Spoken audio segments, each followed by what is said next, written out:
Jack was Googling nudist beaches. I accidentally walked onto a nudist beach. I thought, David, what are you doing here? Pulling that same face from the photograph again. You must be Jamie. Yeah. Adam, so nice to meet you. It was great. I mean, David was an amazing scene partner. But it was kind of surreal because I think, we met and I think we formed quite a quick chemistry and rapport between us. And then it was weird to take that into the scenes because you almost had to strip it all away because we were playing adversaries. I could kill you right now if I wanted. I recognized what Jack was attempting, and I admire his conviction and his curiosity and his ambition. In most of the scenes, like for me, certainly, I was having to hold this like real rage and anger and vengeance towards David, which was kind of challenging. So easy to do. No, you're so effortlessly charming. Great dive, best you've ever done.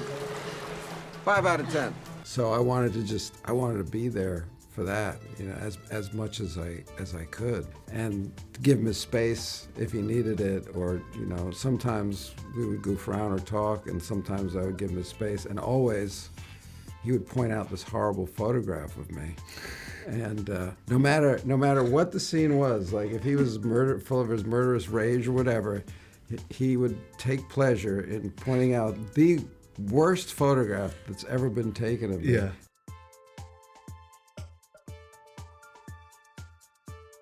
He made the fatal error of telling me on day one when he saw the photo, he was like, what the, I look like I got a thumb up my ass. And there was this picture of him, and he did look like he had a thumb up his ass. And as many times as I could, I would just be holding it out of shot. Periodically, they'll just send it to me. That's my malevolence and malice in real life. It's those kind of jokes. I think Jack explored more than I did. Yeah, I maybe explored a little more than I wanted to. I decided I would walk to work one morning because it was along the beach, and then it wasn't until I got onto the beach that I realised that it wasn't necessarily a route that I should have taken because it was a nudist beach. That's the official Jack story. The real story is Jack was Googling nudist beaches. I accidentally walked onto a nudist beach. I thought, David, what are you doing here? Pulling that same face from the photograph again. And it kind of haunted me for the rest of the experience. I think that's how I was able to give the performance that I did, visualizing being back on. I was haunted, yeah.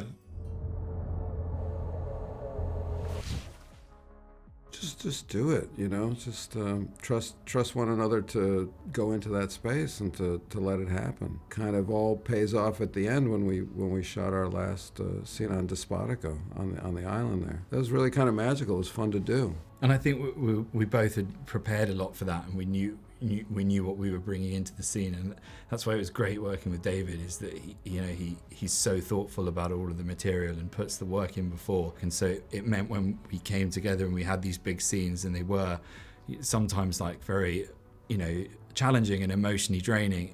Like we were both and turning talky up. at the same time. Yeah. And we knew what we wanted to do. We didn't know how it was all gonna. We knew what was gonna go down, but we didn't know how. So there was a lot. We got to do a lot of thinking beforehand. Just kind of questioning. Well, where are we at this point? Like, what is my character trying to get out of this guy, and what's he trying to get out of me? So Jack was constantly with that fucking photo. He was always like, holding it over here, or just like bringing it. Because I was trying to draw us out of the darkness, take us from the shadows into the light at the end of the day. That brought me into the darkness. Yeah.